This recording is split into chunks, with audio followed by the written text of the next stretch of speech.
আমাৰ মাঝে উপস্থিত আছে সভাপতি ভাস্কৰজ্যোতি শইকীয়া, আমি সাংগঠনিক সম্পাদক জিলাৰ শোণিতপুৰ জিলাৰ কমল উদ্দিন, আমি তেখেতকো আগবাঢ়ি আহিবলৈ ৰাইজৰ দলৰ শোণিতপুৰ জিলাৰ এক্সিকিউটিভ সদস্য নজৰুল সাধাৰণ সম্পাদক সদৌ জামুগুৰি চেকুৰ কলেজ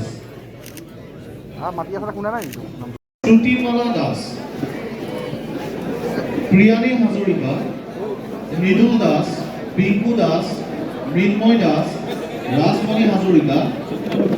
ধৰ্মিষ্ঠা বৰুৱা, প্ৰিয়া নিহাৰিকা ভূঞা, মঞ্জিতা কাকতি।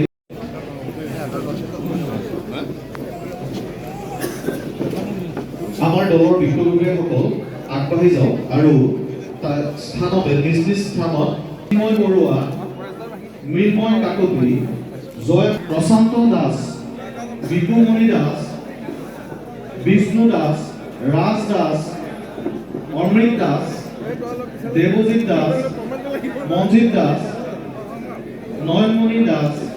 কাজু দাস, দেৱজিৎ দাস, ৰূপক বৰা, পল্লৱিকা দাস,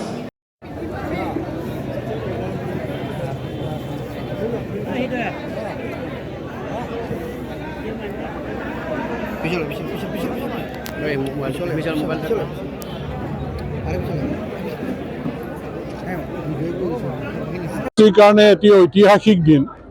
যিটো দিনত আমাৰ 600ৰ ওপৰ নতুন প্ৰজন্মই আমাৰ দলত অংশগ্ৰহণ কৰিছে আৰু লগতে কেইজনমান আমাৰ বাপুজী ভৱন সমিতিৰ সাধাৰণ সম্পাদক, প্ৰাক্তন শিক্ষক প্ৰদ্যুন্ন হাজৰিকা, ৰাইজৰ দলৰ কেন্দ্ৰীয় তেওঁলোকৰ কাৰ্যনিৰ্বাহকৰ সদস্য অনুপম শইকীয়া আৰু কেইজনমানে জইন কৰিছে, কিন্তু 600ৰ ওপৰ নতুন প্ৰজন্মই জইন কৰিছে। ইয়াত প্ৰাক্তন সদৌ অসম ছাত্ৰ সন্থাৰ কৰ্মী আছে আৰু দুজনমান প্ৰাক্তন সদৌ অসম ছাত্ৰ সন্থাৰ বিষয়ববীয়া কেইবাগৰাকীও জইন কৰিছে। গতিকে আমাৰ যুৱ পৰিষদৰো দুজনমানে জইন কৰিছে, ৰাইজৰ দলৰ পৰা জইন কৰিছে আৰু নতুন ভোটাৰ, নিউ ভোটাৰ সব মিলাই পেলাই 600ৰ ওপৰ আজি আমাৰ যুৱ বন্ধুৰ লগতে কেইগৰাকীমান নেতাই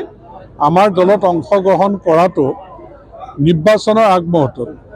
গতিকে দলে এবাৰ কি ৰিজাল্ট দেখাব সেইটো আপোনালোকে নিশ্চয় ছবিখন প্ৰতিফলন হৈছে। গতিকে মই যে কৈ আছিলোঁ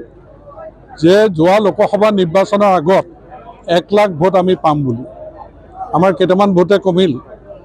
এইবাৰ মই আজি কৈছোঁ আমি 1,20,000 ভোট লাভ কৰিবলৈ সক্ষম হ'ম।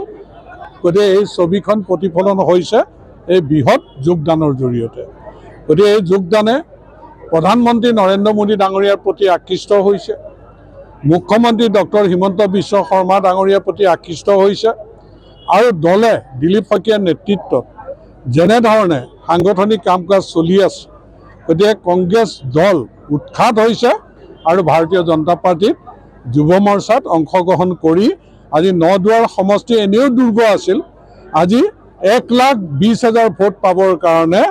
আজি সংকল্প লোৱাৰ এই পৰিৱেশ আজিৰ দিনটোত আমি পাইছোঁ। গতিকে সহযোগিতাৰ কাৰণে মই সকলোকে ধন্যবাদ জ্ঞাপন কৰিলোঁ, আদৰণি জনাইছোঁ। উন্নয়ন আচলতে মোৰ সমষ্টি নদুৱাৰ সমষ্টি পৰিছে আৰু নদুৱাৰ সমষ্টিৰ যি উন্নয়ন, এই উন্নয়নৰ স্বাৰ্থত ৰাইজৰ লগত আমি সদায় থৈ থকাটো আমাৰ প্ৰয়োজন বুলি আমি অনুভৱ কৰিছোঁ। আৰু লগতে অসমৰ ৰাইজৰ যি চিন্তা চৰ্চা, অসমৰ ৰাইজৰ যি আজিৰ যি মানসিকতা, সেই মানসিকতা আমি অধ্যয়ন কৰিছোঁ সূক্ষ্মভাৱে আৰু অধ্যয়ন কৰি পেলাই আমি এটা সিদ্ধান্তত উপনীত হৈছোঁ যে আমি বৰ্তমান সময়ত ৰাইজৰ হকে যদি কিবা কৰিবলগীয়া হয় বা ৰাইজৰ হকে যদি আমি সেৱা আগবঢ়াবলগীয়া হয়, তেতিয়াহ'লে আমি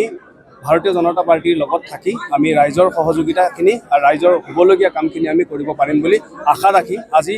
আমি আনুষ্ঠানিকভাৱে ৰাইজৰ দলৰ পৰা আমি ভাৰতীয় জনতা পাৰ্টীত যোগদান কৰিছোঁ। আজি এটা ঐতিহাসিক মুহূৰ্তত ঐতিহাসিক বাপুজী ভৱন প্ৰাংগণত আমি নদুৱাৰ সমষ্টিৰ সন্মানীয় বিধায়ক পদ্ম হাজৰিকা ডাঙৰীয়াৰ হাত শক্তিশালী কৰিবৰ বাবে আমি সদৌ জামুগুৰি ছাত্ৰ সন্থাৰ প্ৰাক্তন সাধাৰণ সম্পাদক হিচাপে আজি আমি ইয়াত যোগদান কৰিছোঁ আৰু প্ৰাক্তন সাধাৰণ সম্পাদক হিচাপে আমাৰ লগত আজি বহু সতীৰ্থই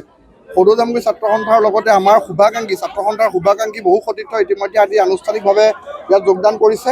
আৰু এই আনুষ্ঠানিকতাত সন্মানীয় বিধায়ক মহোদয়ে আমাক আনুষ্ঠানিকভাৱে যোগদান কৰালে তাৰ বাবে আমি সদৌ জামুগুৰি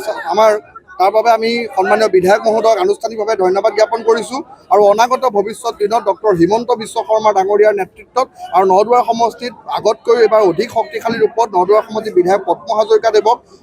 যুৱ শক্তিয়ে আগবঢ়াই দিয়াৰ এটা সংকল্প আজি ল'লে আৰু এই সংকল্পত ইতিমধ্যে আমি অংশীদাৰ হ'বলৈ পাই আমি আনুষ্ঠানিকভাৱে সকলোকে ওচৰত বিধায়ক মহোদয়ক ধন্যবাদ জ্ঞাপন কৰিছোঁ।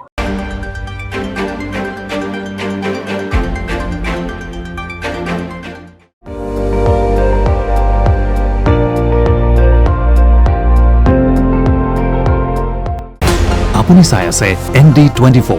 সৰ্বশ্ৰেষ্ঠ নহয় সৰ্বোত্তমৰ দৌৰ।